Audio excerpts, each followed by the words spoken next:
Hello കൂട്ടുകാരെ, rambutan നോക്ക്. ഇതുപോലെ പഴുത്ത് കഴിയുമ്പോൾ നല്ല മധുരമായിരിക്കുമേ.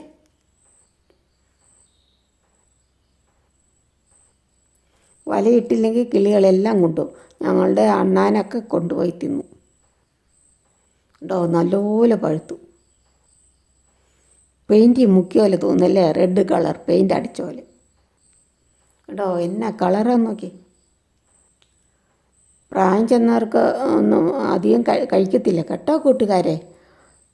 ഷുഗറുള്ളവർക്കൊന്നും അധികം കഴിക്കാൻ പാടില്ല കേട്ടോ. എന്ന് ചോദിച്ചാൽ നല്ല മധുരം ഉണ്ടല്ലോ, അതുകൊണ്ട് ഷുഗർ രോഗികൾക്ക് അധികം കഴിക്കാൻ പറ്റില്ല. പിന്നെ ഇത് അധികം കഴിച്ച കൗണ്ട് കൂടുമെന്നൊക്കെ പറയുന്നത് കേൾക്കാം.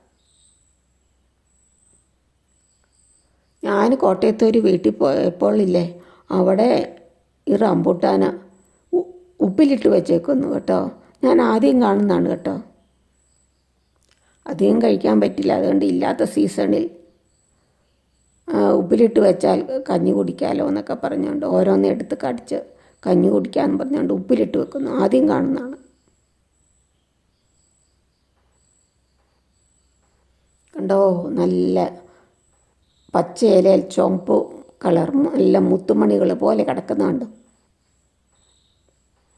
എത്ര എണ്ണം നോക്കിയ കൂട്ടുകാരെ.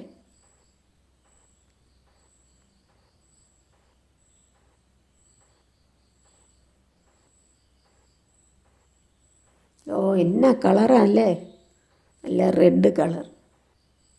N80 റംബൂട്ടാനാണ്.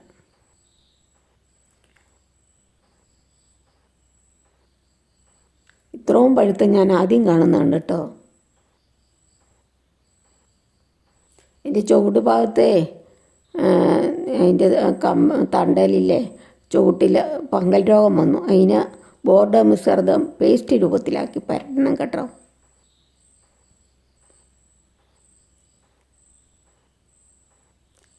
എവിടെയെങ്കിലും പങ്കൽ രോഗം വന്നാൽ അവിടെ വെച്ച് ഒന്നെങ്കിൽ മുറിക്കുക, അല്ലെങ്കിൽ കമ്പിനൊക്കെ പങ്കൽ രോഗം വന്ന്, അതല്ലെങ്കിൽ ചുവട്ടിൽ പങ്കൽ രോഗം വന്നെങ്കിൽ ബോർഡർ മിശ്രിതം പേസ്റ്റ് രൂപത്തിലാക്കി പരട്ടിയാൽ മതി.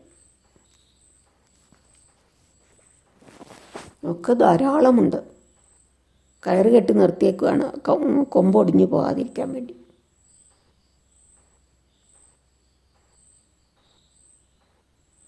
ഇതുപോലെ ചുമക്കണം, അപ്പോൾ നല്ല മധുരമാണ്. നല്ല തേനിറ്റിട്ട് വരുന്ന പോലെ തോന്നും പൊളിച്ച് കഴിയുമ്പോൾ. നല്ലപോലെ കഴുകിയിട്ട് വേണം തിന്നാൻ കേട്ടോ. വാവലും